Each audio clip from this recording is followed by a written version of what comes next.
ഞാനിങ്ങനെ പതിവ് പോലെ തന്നെ റീൽസ് കാണുമ്പോഴാണ് ബൂസ്റ്റ് ഉണ്ടാക്കുന്ന റീൽസ് കണ്ടത്. അന്നൂസിന് ആ റീൽസ് കണ്ടൊരു അന്നൂസ്ക്ക് അത് ഉണ്ടാക്കിയിട്ട് തിന്നണമെന്ന് തന്നെ. അന്നൂസ് അങ്ങനെ എൻ്റെ അടുത്ത് ഓടി വന്നിട്ട് പറഞ്ഞു എനിക്കും ആ ബൂസ്റ്റിൻ്റെ ഐസ് ഉണ്ടാക്കി തരുമെന്ന്. ഞാനിങ്ങനെ ഒരു പണിയില്ലാണ്ട് നിൽക്കുന്നതിന് നേരം ഞാൻ പറഞ്ഞ് ആക്കിത്തരാന്ന്. അങ്ങനെ ഞാനങ്ങനെ ബൂസ്റ്റ് ഉണ്ടാക്കി കൊടുക്കാൻ പോയി. അപ്പോൾ അതിനായി ഫസ്റ്റ് തന്നെ ഉണ്ട് വെച്ചാൽ ബൂസ്റ്റാണ്, അത് നിങ്ങൾക്ക് എല്ലാവർക്കും അറിയുന്നതാണ്. അങ്ങനെ ബൂസ്റ്റ് എടുത്തിട്ട് മേൽഭാഗം ഒന്ന് കട്ട് ചെയ്ത് കൊടുക്കുക.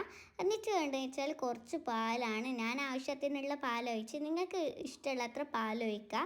അങ്ങനെ ഞാൻ പാലൊഴിച്ച് കൊടുത്തിട്ട് ഒരു സ്റ്റിക്ക് എടുത്തിട്ട് നല്ലോണം മിക്സാക്കി കൊടുക്കുക. എന്നിട്ട് നല്ലോണം ബൂസ്റ്റ് മിക്സാക്കി കഴിഞ്ഞിട്ട് ഒരു കപ്പിലേക്ക് ഇട്ട് കൊടുക്കുക. എന്നിട്ട് ഒരു 4-5 മണിക്കൂർ കഴിഞ്ഞിട്ട് എടുത്താൽ മതി, നല്ല നൈസായി കഴിഞ്ഞിട്ട്. അങ്ങനെ നമ്മൾ ബൂസ്റ്റ് തയ്യാറായിട്ടുണ്ട്, നല്ലോണം കട്ട പിടിച്ചിട്ട് കുട്ടപ്പനായിട്ടുണ്ട്. ഇനി നമുക്കിതൊന്ന് ഓപ്പൺ ചെയ്ത് നോക്കാം. അപ്പോൾ ഓപ്പൺ ചെയ്തിട്ട് കാണുമ്പോൾ തന്നെ കൊതിയാവുന്നുണ്ടായിരുന്നു. അങ്ങനെ ആ ഐസ് എടുത്തിട്ട് അന്നൂസിൻ്റെ കയ്യിലേക്ക് കൊടുത്ത അന്നൂസ് അത് തിന്നിട്ട് നല്ല അടിപൊളി ടേസ്റ്റ് ആയിരുന്നു.